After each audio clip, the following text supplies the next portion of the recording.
Filosofía aquí y ahora. Movimientos políticos en Argentina. La ilusión en el progreso histórico era la bandera fundamental de la izquierda política. Sí, que se rompa, pero que no se doble. Querían pobres sometidos y tienen, en cambio, anarquistas combativos. Los hijos de la llamada chusma inmigratoria exigían ahora educarse, necesitan hacerse a sí mismos. La conciencia política de los militantes aparece en la praxis.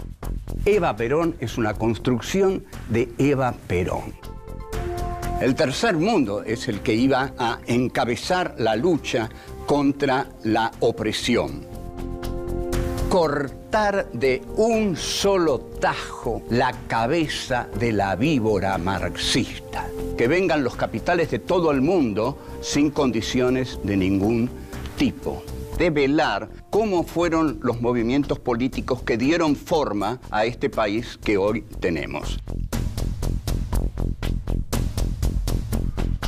Desperonizar al país. 1. La máscara civil. 2. La proscripción del peronismo. 3. El pacto Perón-Frondizi. 4. Los gobiernos civiles y el poder militar.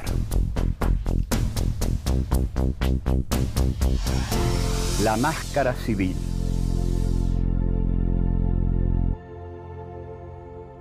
Hola, vamos a hablar de los aspectos fundamentales del gobierno de Arturo Frondizi. Arturo Frondizi llega al gobierno luego de una situación muy convulsionada, porque la llamada Revolución Libertadora y el gobierno que se había autodenominado gobierno provisorio de la Revolución Libertadora tenía que dar elecciones. Para esas elecciones habían elegido como, caballo del comisario al partido de Ricardo Balbín. Pero la Unión Cívica Radical se divide en dos alas totalmente distintas. La Unión Cívica Radical del Pueblo y la Unión Cívica Radical Intransigente, la UCRI, de Frondizi. Frondizi llega a la presidencia en 1958, luego de haber hecho un pacto con Perón y que tenía a Cook y a Frigerio como mediadores. No demora Frondizi en tener muchas cosas en contra. Primero, tiene en contra a los militares porque evidentemente ha pactado con Perón y con los votos de Perón ganó. Y tiene en contra a la clase obrera porque la clase obrera no es frondicista, es peronista y se determina a tener una combatividad notable frente al régimen. La respuesta de Frondizi es la creación de un plan que llama CONINTES, Conmoción Interna del Estado. Este plan CONINTES es realmente muy cruel y es un antecedente de la represión de la dictadura de 1976. ¿Por qué Frondizi se vio obligado a dictar el plan CONINTES? Bueno, porque hay una huelga ejemplar que figura en los anales, en los momentos más altos de la combatividad de la clase obrera argentina, que es la huelga del frigorífico Lisandro de la Torre. Esa huelga es notable porque es eminentemente obrera, porque no es armada, porque no hay ningún grupo armado en esa huelga, no existían todavía las organizaciones armadas, y porque no tiene la conducción de Perón. Es una huelga por obreros peronistas, pero que se manejan y se dirigen y se conducen a sí mismos. Estos obreros peronistas crean lo que podemos llamar la Comuna de Mataderos. Y finalmente el plan CONINTES, brutal, que utiliza Frondizi, con 2.000 efectivos militares, consiguen dominar la huelga del frigorífico Lisandro de la Torre. Ahora bien, ¿cuál es este esquema? ¿Cuál es el esquema al que Frondizi había aceptado ser útil y al que va a aceptar Guido e Ilia. Los militares que están detrás de todas las acciones que se realizan desde 1955 hasta la asunción de Cámpora en 1973, los militares no querían estar al frente del gobierno porque querían darle una máscara civil a la democracia argentina. La democracia argentina que tenía prohibido al Partido Justicialista y al líder de ese partido, que estaba exiliado, y a Eva Perón, cuyo cadáver había sido escamoteado, constituyéndose en la gran desaparecida, la primera desaparecida del siglo XX en la política argentina. Hay que preguntarse por qué tanto interés en escamotear el cadáver de Evita y por qué tanta furia contra la clase obrera y tanto miedo ante las masas peronistas. La respuesta, muy breve, es que le tenían miedo a las masas peronistas porque en realidad le tenían miedo al comunismo que podía surgir de las masas peronistas y creían que ni Perón iba a poder frenar a las masas peronistas si se radicalizaban. Entonces, ni masas peronistas ni Perón en el país. Este fue el objetivo de la Revolución Libertadora: desperonizar al país. Desperonizar al país era el sinónimo de democratizarlo. Entonces se dicta un decreto célebre, que va a ser trágico para el mismo Aramburu, que es el que lo firma, que es el decreto 4161.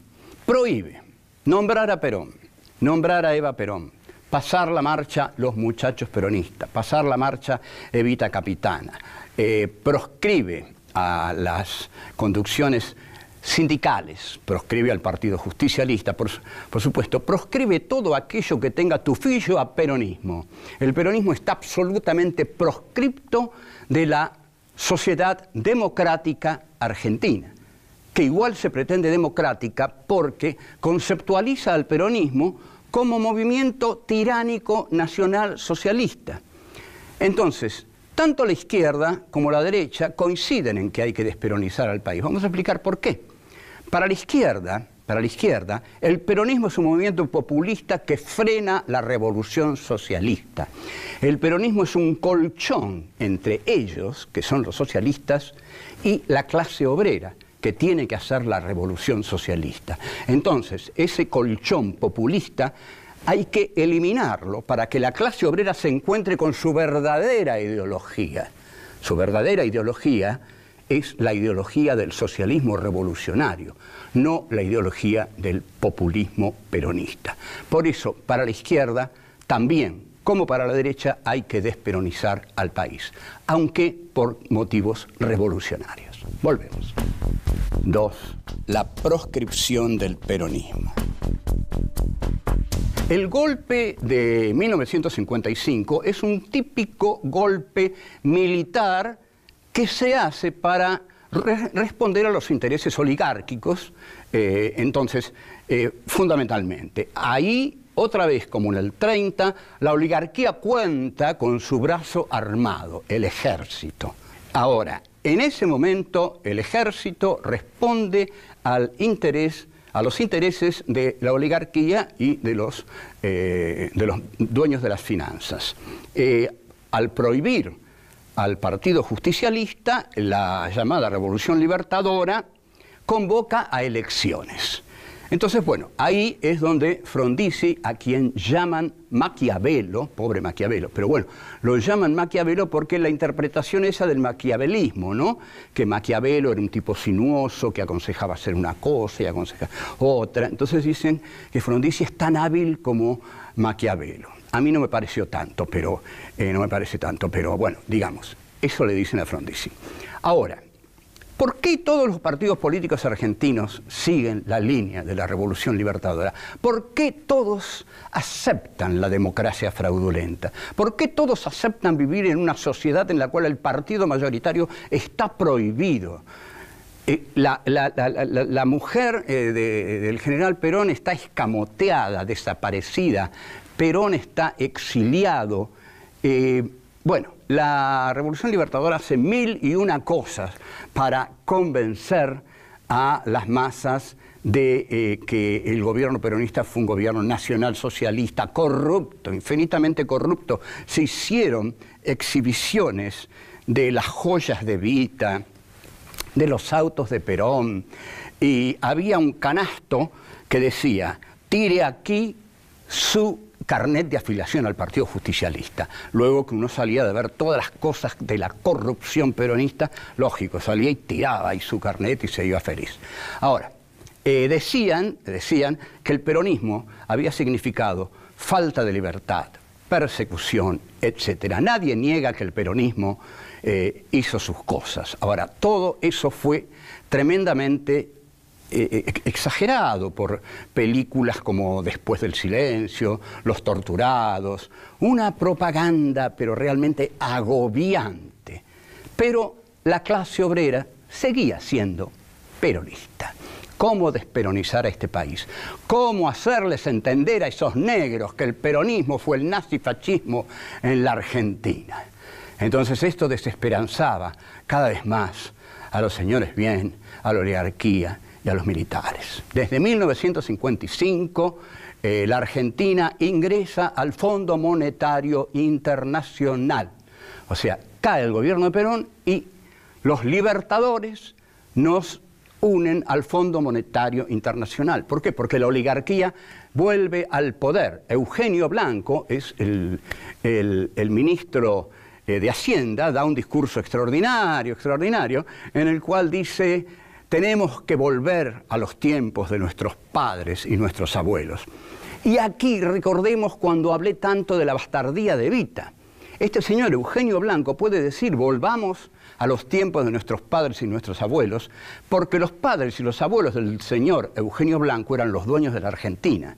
Entonces la Argentina se la quitaron durante el primer gobierno de Perón, y este hombre, ahora que a Perón lo echaron, dice, volvamos al país de nuestros padres y nuestros abuelos, a nuestro país. Así desarman el Instituto Argentino para la Promoción del Intercambio, el IAPI, y derogan, por supuesto, el extraordinario artículo 40, que va a ser utilizado por la Unidad Popular de Salvador Allende, y que es una defensa total de la nacionalización de los servicios públicos, de las fuentes de agua, de las fuentes de energía, del petróleo, etcétera, etcétera. Esa Constitución del 49, dictada bajo el genio constitucionalista de Arturo Sampay, es reformada en una, creo que la reforma es de 1957, allá van todos van a la reforma del 57, no hay uno que falte, va Balbín, Oscar Allende, Arturo Frondizi, Alfredo Palacios, Alicia Moró de Justo, todos van ahí. ¿Qué pasaba entre tanto con los intelectuales? Los intelectuales no vieron esta farsa siniestra, era una farsa siniestra, porque entre tanto que se desarrollaba todo este circo, en los barrios pobres todos lloraban la caída de Perón. Y la frase que se decía era, se fue Perón, los pobres estamos jodidos. Bueno, pero los intelectuales incorporan el mensaje de la derecha. David Viñas hace el guión de la película El Jefe, notable película que dirige Fernando Ayala, que es la mejor película antiperonista de la época, pero en la cual se demuestra que Perón era un cobarde, que el pueblo lo seguía estúpidamente por su carisma, en fin. Volvemos. 3. El pacto Perón-Frondizi. El pacto Perón-Frondizi era exactamente la antítesis de lo que los militares esperaban de los políticos civiles a los que cedían el poder. No, miren, Frondizi, nosotros lo vamos a dejar ser presidente, pero usted responde a nuestra línea. Frondizi, no, para ganarle a Balbín hace un pacto con Perón. Y ahí está Cook de mediador, Frigerio de mediador, y Frondizi gana con los votos peronistas, porque si no los peronistas iban a votar en blanco. Ahora, ¿cuál es la situación de Frondizi? Muy difícil, porque por un lado tiene que cumplir con sus patrones, que son los militares, que le dijeron póngase ahí, y usted va a ser la máscara democrática de la República Argentina. Y por otro lado tiene que cumplir con Perón, que le dio los votos, diciéndole seguramente, golpee a don Arturo, usted comience a tratar de que los peronistas volvamos a participar en la política argentina. Mientras tanto, para desesperación de todos, del ejército, de los partidos políticos, de las clases sociales altas, medias y de la oligarquía, no hay desperonización en la Argentina. También para desgracia de la izquierda marxista, porque, ojo, esto es muy importante, la izquierda marxista considera que la conciencia de clase que tiene el proletariado es engañosa, es falsa, es una falsa conciencia que necesita incorporar a sí misma la conciencia de clase marxista para realmente ser una clase obrera revolucionaria. Entonces, la izquierda quiere también desperonizar a la clase obrera, con lo cual coincide con el gobierno de los militares y con los políticos y la derecha, que quieren desperonizar a la clase obrera. Unos porque dicen que la clase obrera es nazi, fascista, peronista, y los de la izquierda es porque dicen que la clase obrera es eso, pero tiene que ser marxista. Tiene que tener una conciencia de clase. Entonces ahí se produce una unión muy incómoda para la izquierda y muy incómoda para todos nosotros a lo largo de todos estos años, en los cuales una unión en la cual la izquierda y la derecha coinciden porque el pueblo no es como ellos quieren. Bueno, la resistencia peronista, en cambio, es militante, pone fierros, es decir, no es que no acude para nada a la violencia, no, hace sabotajes y son obreros y en 1959 rechazan a la gente del Partido Comunista que viene a unirse a la huelga. ¿Qué huelga? La que mencionamos, la huelga del frigorífico Lisandro de la Torre. ¿Qué es lo que resisten estos obreros en huelga? Resisten las privatizaciones, los despidos y las malas condiciones de trabajo. Claro, una vez caído el peronismo, la oligarquía dice, se viene la gran fiesta, los vamos a reventar de hambre y los vamos a obligar a trabajar igual. Porque la indignación que tenía la oligarquía, los sectores dominantes, era que los obreros peronistas no trabajaban. Yo recuerdo ejemplos, yo era muy chiquito, pero recuerdo que daban un ejemplo. No puede ser, decían, suena el pito de las 12 y un obrero va con su carretera y la deja ahí donde está, no es capaz de llevarla 5 metros más allá y dejarla donde la tenía que dejar, no, la deja en el mismo momento en que lo sorprendió el silbido del descanso. Esto lo hizo el peronismo, y sí, lo había hecho el peronismo. Como dicen los obreros, el peronismo nos enseñó a hablarle a los patrones de cara a cara. Entonces, la comuna de Mataderos que se forma, mujeres, niños, comida, abuelas, compañeras y militantes obreros forman la comuna de Mataderos. Y en Mataderos la huelga se prolonga y yo era muy chico, pero el que fue gran amigo mío, Octavio Getino, me contaba que deliberaban desde las 5 de la tarde a las 5 de la mañana. Y después decidían qué era lo que hacían y que vivían un momento de gran efervescencia. Perón nunca tuvo nada que ver con la huelga del frigorífico Lisandro de la Torre, ni la violencia, ni los comunistas, obreros peronistas desde sus casas, cuidados desde sus casas, pero finalmente Frondizi recurre al ejército para aplicar el plan Conintes. Conmoción interna del Estado, señores. Necesito 2000 soldados para reprimir esta huelga. Tanques, fusiles, metralletas, lo que sea. Y ahí va la feroz represión de una dictadura civil, pero que obedece mandatos militares. No puede haber una huelga. Las Fuerzas Armadas reprimen las protestas, se forman tribunales militares, todos ustedes saben lo temibles que son los tribunales militares, acusan de terrorismo a los obreros de la comuna de Mataderos, hay persecución, hay represión y se suspenden derechos y garantías, o sea que puede pasar cualquier cosa. Y bueno, los oscuros antecedentes represivos de las Fuerzas Armadas argentinas son muy conocidas, pero ahí ya estaban muy modernizadas, porque en 1959 llega a nuestro país el general Osareses, que es el encargado de venir a enseñar a la Argentina la doctrina de la Organización de la Armée Secrète francesa, la doctrina de la seguridad nacional. Vienen a instruir a los militares argentinos, los recibe Aramburu, les dan un piso en el Ministerio de Defensa y esa doctrina dice, lo fundamental es la tortura, es el trabajo de inteligencia. Para sacarle a alguien lo que realmente sabe, hay que torturarlo hasta que lo diga. A eso le llaman trabajo de inteligencia. Qué siniestro, ¿no? Volvemos. 4. Los gobiernos civiles y el poder militar.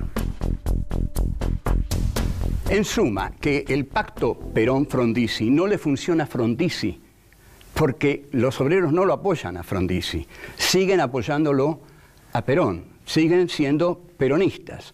En 1962, entonces, Frondizi, creyendo que va a ganar él las elecciones en la provincia de Buenos Aires, se ve que en ese momento no había encuestas, y menos encuestas fidedignas.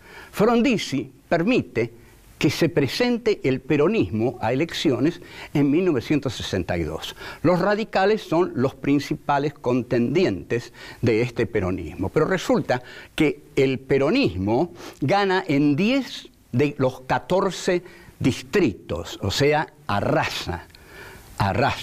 Y este es un problema para los militares, porque los militares querían poner una máscara civil para disimular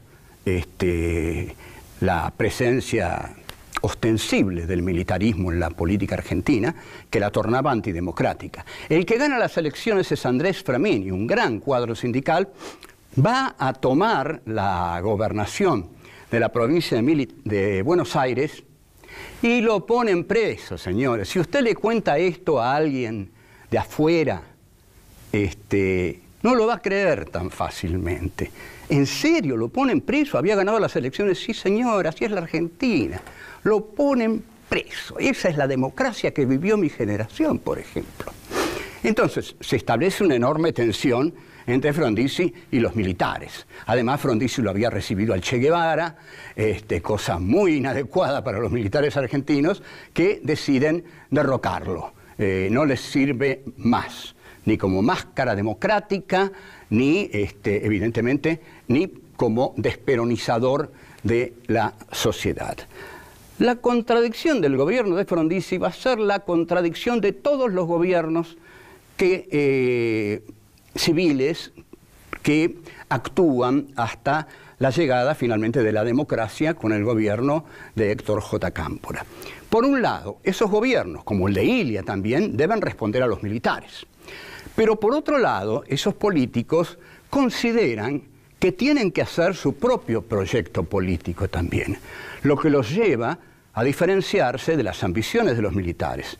Entonces, por ejemplo, Ilia, que gana con el 22% de los votos, en lugar de haber dicho antes, señores, no cuenten conmigo para estas elecciones, porque si las gano, las voy a ganar en base a la exclusión de un partido muy importante para la democracia argentina. Entonces yo no me presento, si no se presenta también el peronismo. Pero no lo dice eso Ilia, y acepta ganar con el 22%. Ahora bien, Ilia, que como dijimos, era una buena persona,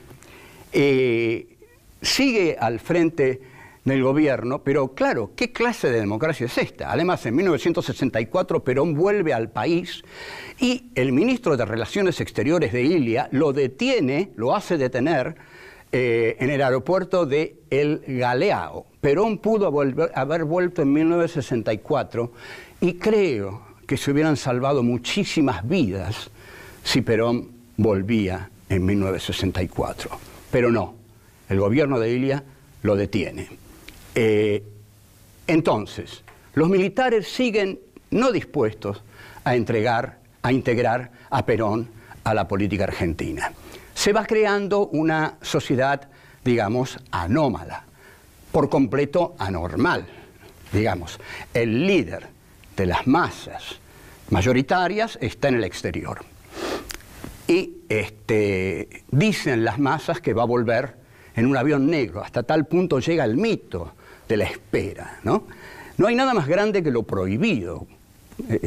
Cuando se prohíbe a alguien, atrae tanto lo prohibido que muchos adhieren ya. Por eso la frase de Cook, el peronismo es el hecho maldito del país burgués, porque el peronismo era lo proscripto, lo inintegrable. Entonces, la proscripción del peronismo condiciona la legitimidad del gobierno del doctor Ilia, aunque éste fuera una buena persona. Y que fuera una buena persona y que seguramente tuviera deseos de ir llevando al país hacia una democratización, determina que lo tiren, que lo bajen. No nos va a ser útil este hombre porque tiene veleidades democráticas. La ejemplaridad de la huelga del frigorífico Lisandro de la Torre es que es una huelga obrera, pero respaldada por las familias de los obreros. En este sentido, le decimos la Comuna de Matadero porque se parece a la Comuna de París. Hubo menos muertos. En la Comuna de París, el ejército de Thiers, el ejército francés, mató 33.000 comuneros, 33.000 obreros. Acá, la Comuna de Mataderos fue ejemplar, fue la verdadera clase obrera peronista enfrentando a un régimen militar que se disfrazaba a sí mismo con una cara civil, o enfrentando a un civil que tenía detrás al régimen militar y aplicaba un plan de extrema represión. El Conintes ganó, la clase obrera fue derrotada, pero el ejemplo de la huelga del Lisandro de la Torre permanece en nuestra historia como uno de los más altos momentos de autonomía del pueblo argentino. Así que salud a los muchachos del frigorífico Lisandro de la Torre, fueron heroicos, fueron valientes, y a todos los chicos, las mujeres que los respaldaron, fue un momento puro en nuestra historia, realmente. Yo estoy muy orgulloso de ese momento. Son de las cosas que a uno le dicen, bueno, los argentinos hicimos esto, bueno, esto no estuvo mal, no son muchas. Chao.